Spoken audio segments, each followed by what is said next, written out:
welcome, Pamela, to the Leaders Who Care series. It's awesome to see you here. I know that's what the A stands for behind you, right? Awesome. Um, so thanks for joining us. Thank you. I'm so happy to be here. No, I think we're going to have a good time, and I think people are going to learn a lot. And so, why don't we start by briefly introducing yourself before we get into all the good stuff and whatever? Let's talk about the better stuff, like where you originally from, where you are now, a little bit of family history, maybe something you've never told anybody and you want to reveal it to the world, like right now. That's pretty cool too. Not required, but a little bit about who's Pamela. So I was born in India. My undergrad was in psychology, Hmm. and my mom was convincing me that I should pursue a career in computer science. And I told her no, psychology is my first love. In my fourth year, in my final year in psychology, we went to a mental asylum and I saw shock therapy being administered. It was traumatizing. And I came back and I told my mom, I said, Mom, I think you're right. I think I should pursue a career in computer science. What a great way to resolve what you should do. Go to one. Well, did you ever see One Flew Over the Cuckoo's Nest? Did you ever I see that? did. Yeah. It's like I it's did. well, And that's fascinating. My grandfather used to tell me if I was feeling depressed or crappy or this and that, he said, "Let's go to the children's hospital."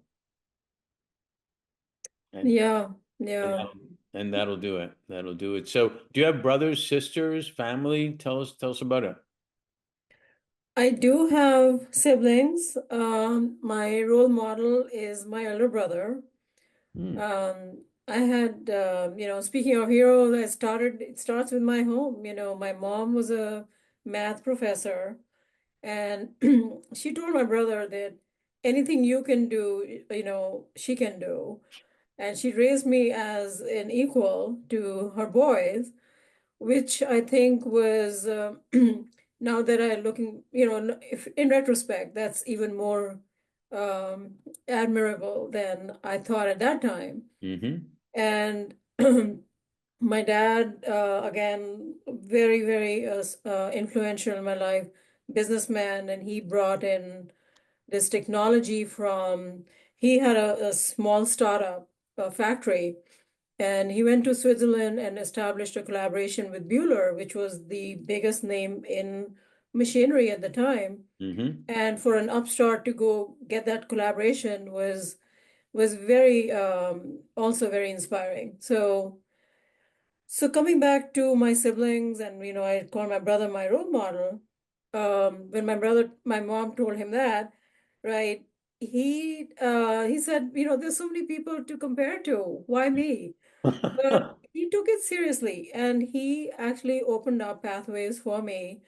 He had come to the US, and I was interested in pursuing artificial intelligence. Did not have that in India at the time, and uh, he he paid for me to go to these conferences and really get immersed in it as when I came here. So he made it happen for me. Well, we're gonna have to remember that when we get to the influencers part of this whole conversation. No, good for him. Families. So it's a saying, but it's true. Family's the whole thing, basically, and the fact that he took that seriously, that's super cool. Are you really close still? Yes, very much so. Very much so.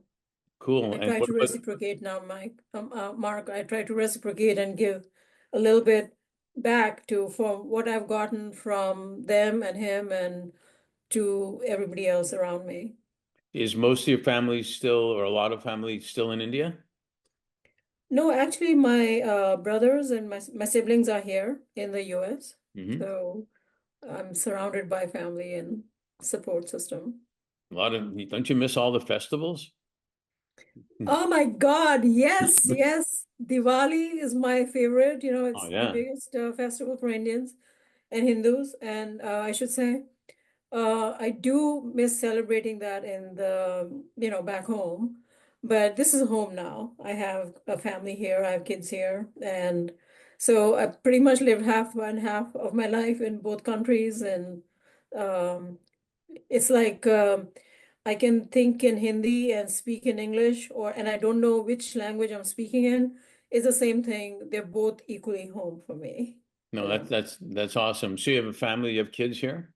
I do. Oh, where are you? Tell everybody, what city are you in? I'm in Connecticut. I'm in a town called Easton in Connecticut. Oh, cool. Yeah, winter. I grew up in Montreal, so I know winter too. And you have winter there in Connecticut and whatnot. How many kids do you have?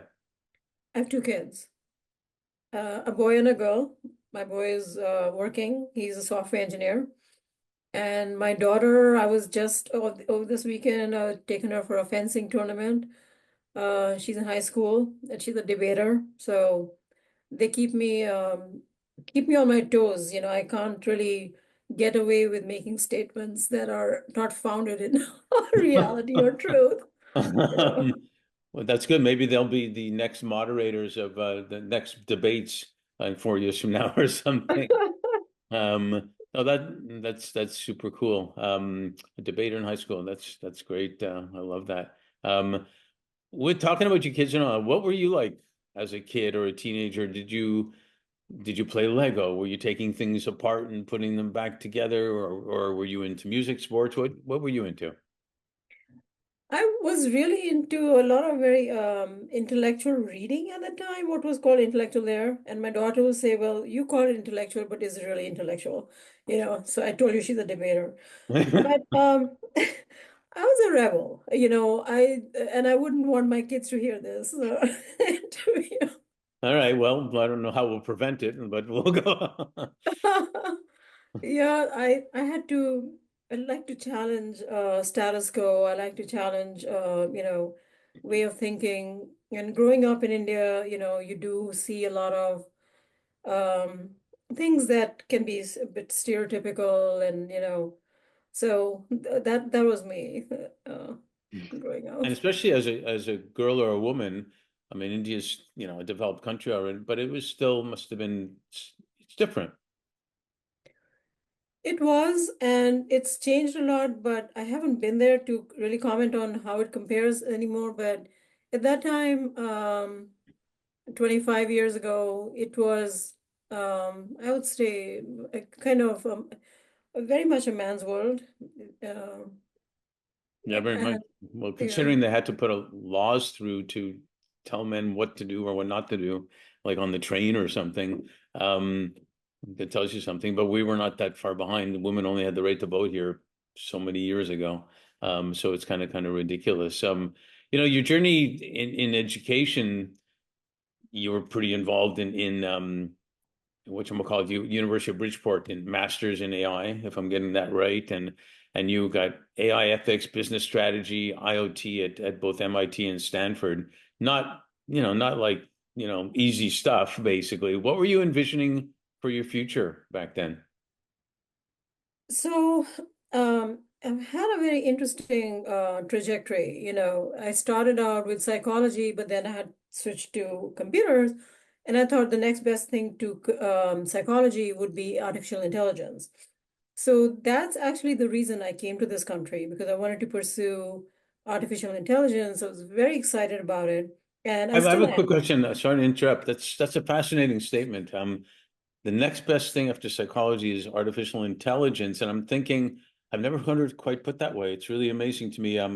Because psychology and intelligence, I don't know, were you thinking of it in that way? The psychology was somehow involved in artificial intelligence? I'm just trying to process it.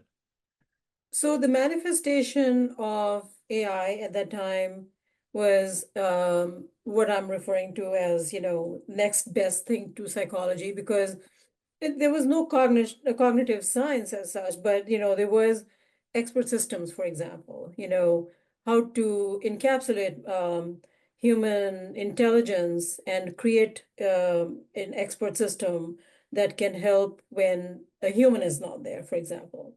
So that's what I mean by that. I apologize. It wasn't quite as deep as it could have been, but No, but it's interesting, isn't it? If to think about it a little bit, I think I was on a panel during UNGA called AI and Love Intelligence, where we were talking about how do we get love language, caring language, whatnot into the algorithms of AI, that it comes back, kind of like a new baby being born and you're teaching them along the way, but maybe with more positive love language and whatnot. So that's what made me think of that. I thought it was pretty fascinating. But please continue. So, so basically, the trajectory kind of took off from there. When I came here and then I to the US for pursuing AI, that's when I got into computer science and artificial intelligence, and really learned how to program and got into networking and then email and security. It was a very interesting, combination of getting into AI because at that time, expert systems were the only manifestation. We didn't have enough data to really spearhead, what became artificial intelligence today. Didn't have that much data. So fell into that gradually. So then I got into networking and security and there combined cybersecurity and AI, right? Those were the my two foundation blocks. And I'm now so fortunate to combine the two together because there is a lot of complexity when it comes to securing AI and making it actually be reliable, that what you're getting out of it is what you expected to get out of it. Yeah, and I see that you went to some pretty major industries after college. So, you know, I'll go back a little bit. Our firm was founded on the premise that leaders and their organizations do way better when they're doing good, basically. Um, and your career in security covered, I want to get the industries right because there's so many. You had real estate and financial services, you had media, hospitality, education. I mean, this is the whole core of the whole world, all those industries, basically, and cosmetics, I believe, at Avon. Were you an Avon girl or something? I was actually an Avon e-commerce, Avon was just coming out with the e-commerce platform. And that was the largest shift for the company in terms of from a individualized, personalized to a commerce platform. So I spearheaded the security oversight for that platform. So I was a Avon girl, but more on the back end side. Yeah, I was kidding on the Avon thing, but can you share an example? One, I guess it might be e-commerce, or a couple of examples of experiences you had in those major industries that kind of stood out for you as important or inflection points, if you will. Yes, I would say so. I've been at a lot of Fortune 500s, Fortune 50s, so ranging from Time Warner to Unilever to Coca-Cola, Starwood, which is now Marriott. Um, so a lot of different manufacturing, financial, prudential securities, so really large companies and those that have had a global footprint. And coming from across the world, right, I had a very, I think, a different view of how to, what the position of a company is in terms of not just locally, but in its surroundings and that entire ecosystem, right? So it's not just the US company behaves like a US company, but it's also, let's take Starwood, for example, or Marriott, which is a global, we had hotels pretty much across 150 countries. Hmm. Um, it kind of I'll tell you what I was in the security group and I was creating cybersecurity strategy for helping business create their global expansion or their real estate or whatever strategies based on and helping them empower them to create those. Um, Traditionally, security has a kind of sometimes a very adversarial kind of position in the company. And it's the no, if you want something, they will first say no kind of a thing. Um, I I felt I was really looking at it that from the perspective of I want this to be a reality for that's the perspective I take. That this we want to make this happen. So how are we going to do this? As opposed to what can be a problem, right? Hmm. These are the problems that we are looking at. How can we either mitigate it or create some ways of making it acceptable? So risk remediation, risk mitigation strategies. And I didn't realize I was doing anything different till we were in a leaders meeting, and my boss asked to just go around the room, and he said, everybody has to stand up and one person has to go up in the front in the group, and everybody else has to say what is positive and negative about the person. So um, the one thing that I heard that really kind of made me think was somebody said, well, we've always looked at security as a group that you come to, and then we are putting roadblocks, or, we're telling them what the problem can be. But Pamela has brought a very collaborative way of, this is how we can address this. And if we can't, if this is too um, onerous, then these are those steps we can take to kind of make it more manageable, and doable. So I thought that was good to kind of hear. And Sure. and fast forward now, that was some time ago, right? In a security role, it's not, it's never been as important as now to when I'm looking at the AI risk management and AI governance to bring that collaborative approach because and I won't go too much further down there, but one thing that I am seeing on there is, a very siloed approach when it comes to AI risk management and governance.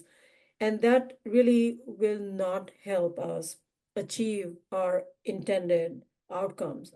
And remember, I came to this country because of my love for AI, so I really wanted to succeed. And that's the lens I approach things from.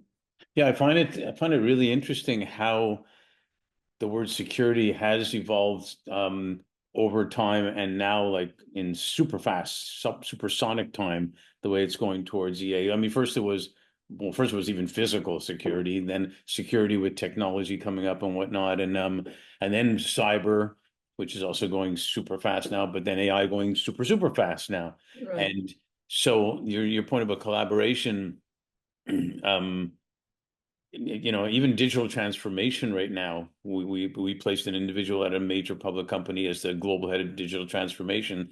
To your point of collaboration, the person has to be an evangelist almost at the same time.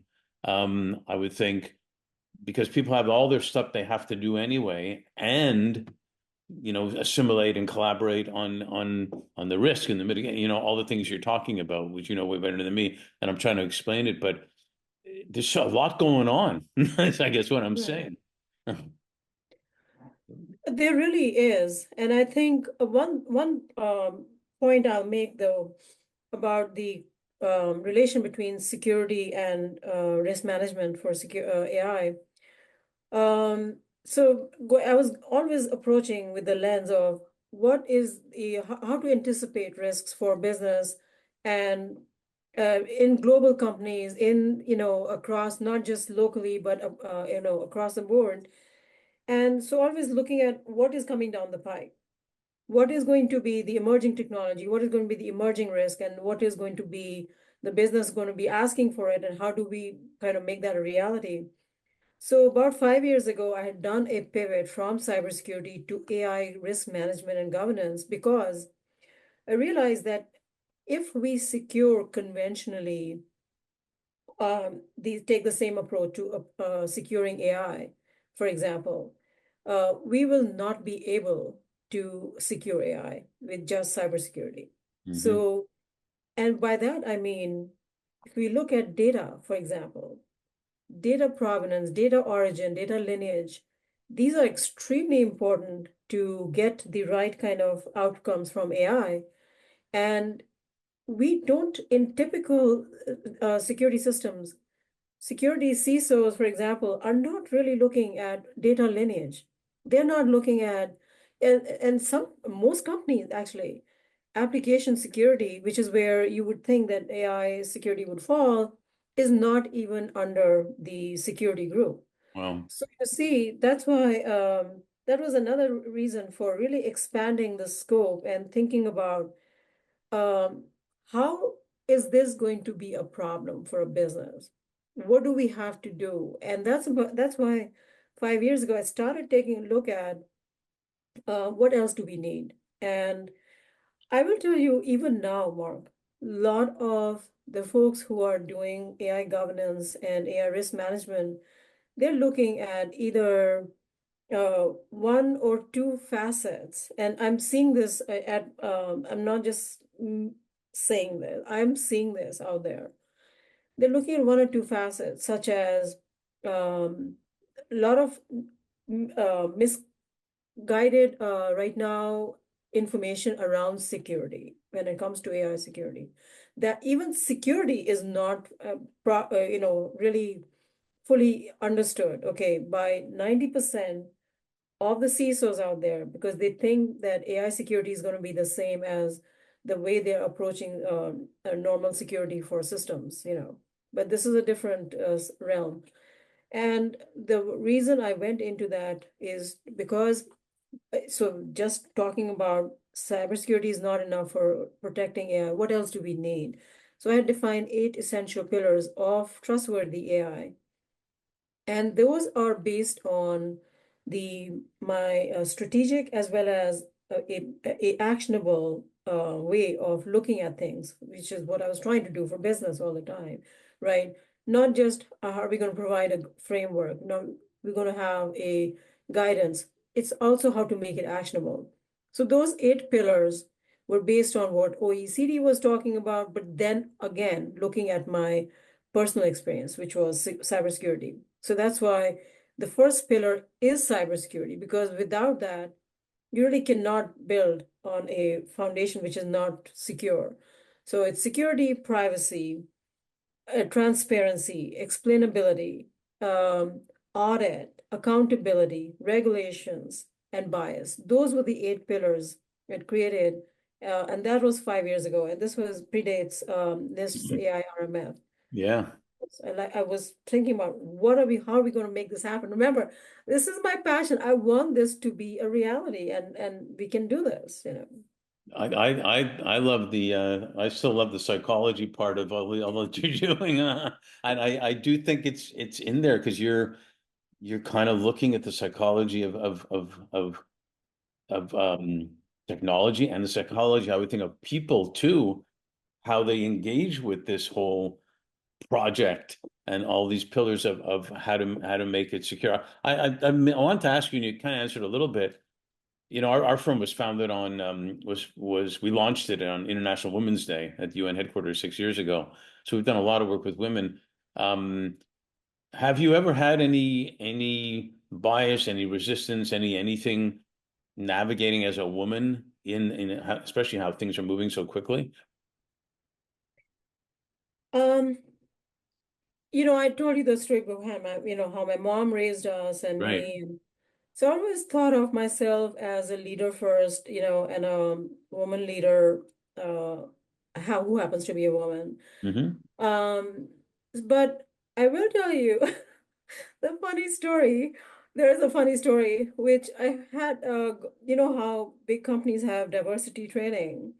And That's funny in I itself, was but yeah, go ahead.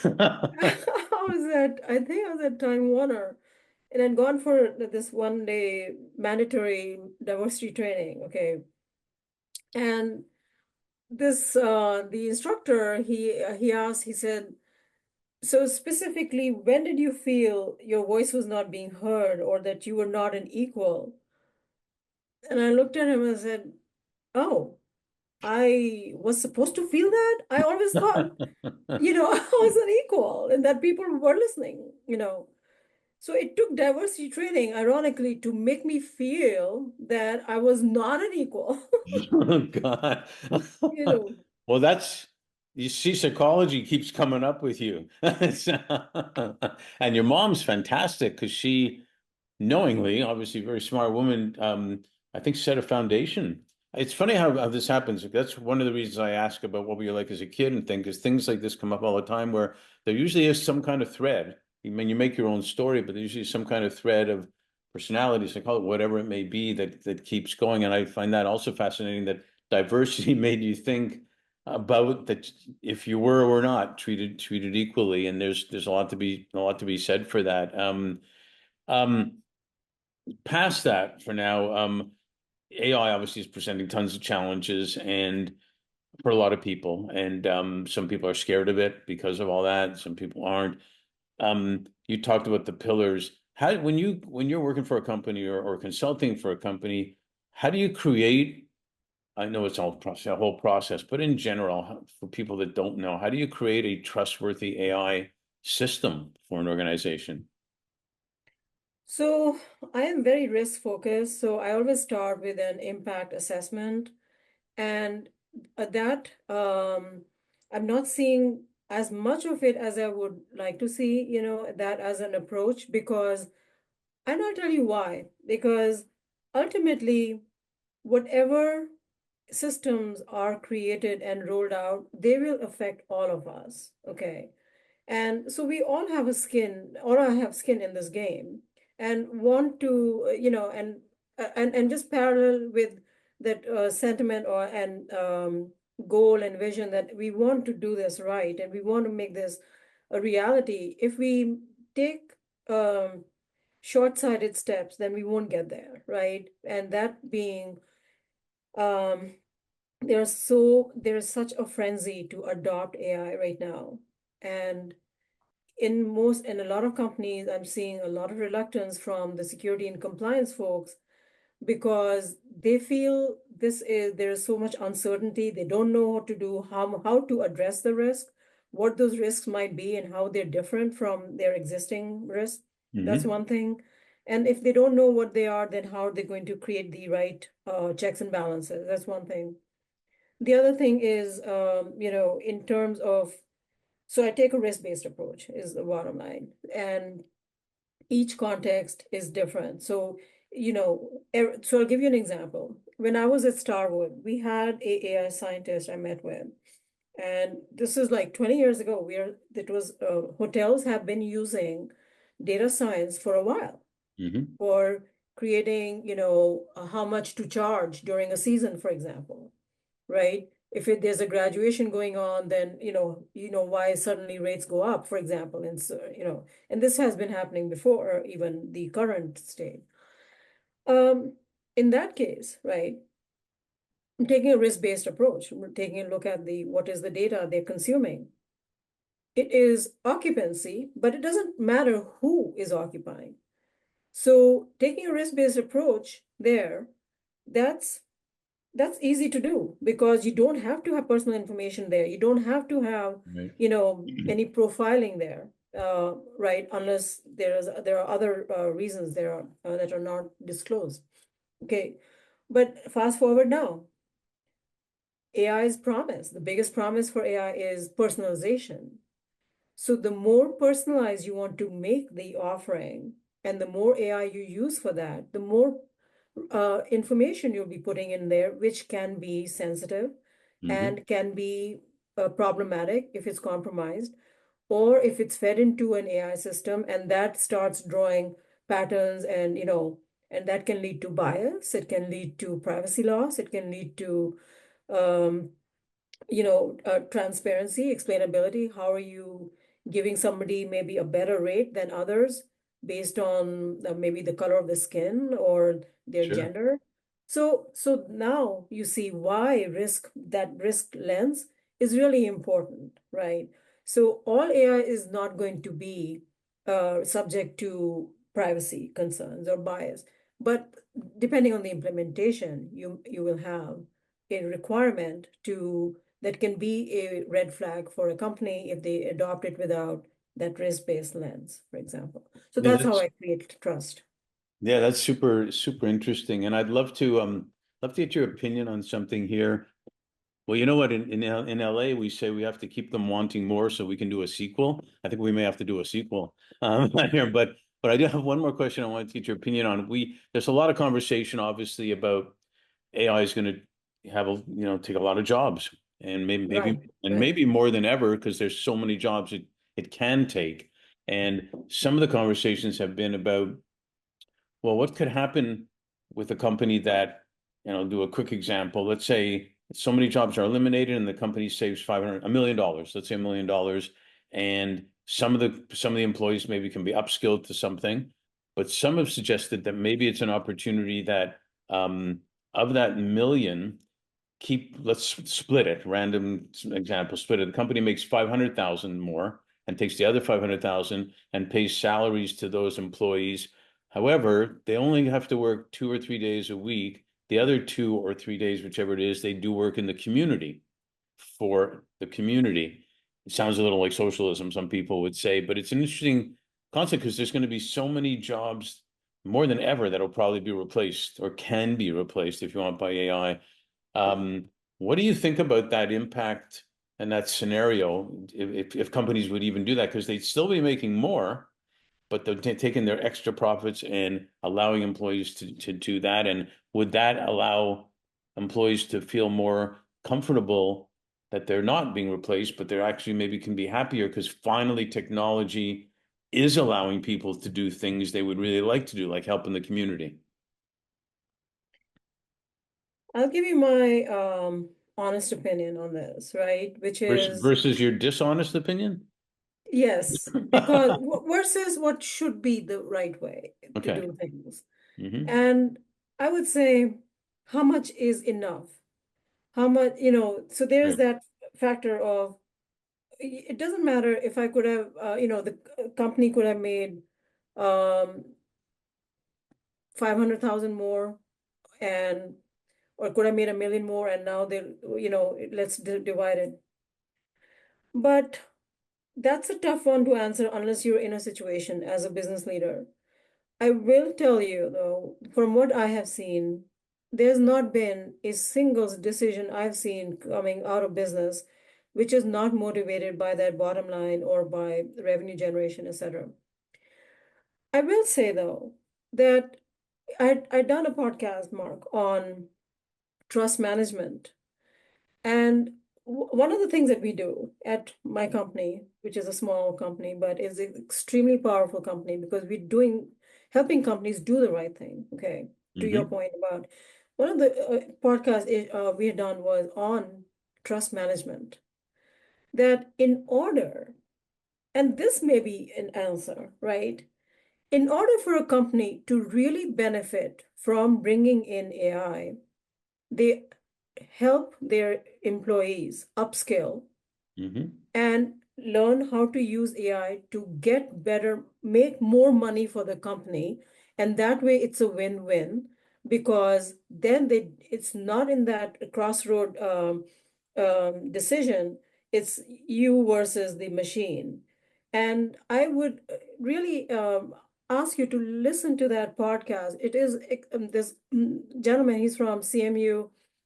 He's at the Heinz College of Management, and he raises some excellent points as to why that is so critical that the to do that trust management as a part of that change management in a company. And that's what, that's what I'm doing, right? Helping that when we're doing this center of excellence, when we help companies create it, we're not just looking at it from that pillars approach. We absolutely do that, right? That's a part of it. But one of those steps, the fifth step in the process, is to who needs to be trained to do what, because Right. you want the employees to feel that they are part of the ride and they're not going to be replaced because it's not going to, it is very much a numbers game and it's not going to be enough for the management or whoever is driving those initiatives to just talk the talk, right? They have to be able to demonstrate that we are all going forward, right? And to me, that is the right answer. I love that answer. I just like putting a little asterisk beside it and say maybe part of the responsibility can be, instead of the government, the companies saying, okay, but you can take 2 days, every first and third week and do stuff in the community that helps, because maybe with AI you don't need to work the full amount, but you'll still get paid the full amount. And maybe that increases performance. Maybe it makes people happier. Maybe the company still makes more money. Maybe too ideological, I don't know. But it sounds like a good direction to go. And we've been having a lot of conversations about that. So it was good to get your opinion. I love trust management. So we'll definitely have to do a sequel on this whole thing. But I do have one more question I want to ask you that's important to me and my audience is, in 2021, a client told me that he thought 2020, the pandemic year, was the year that flew by slowly. And I thought it's a great line, because it sometimes feels like COVID was yesterday and also years ago. Now we're at the end of 2024 with everything that's happened, and there's plenty. um, what are you most grateful for, and what are you most hopeful for? I think that this will show you how almost obsessed I am with AI. I am very thankful for my optimism in humanity and that we can adopt AI without being the end of humanity. And in order to do that, we have to be kind and empathetic people, where we are looking at not only doing the right thing and making the right decisions when it comes to companies, as we were just talking about, but also think about it. What we are doing is what we are teaching AI. So if we do the right thing, then and right thing doesn't have to be, shouldn't be subjective. It's morally, what is morally right, right?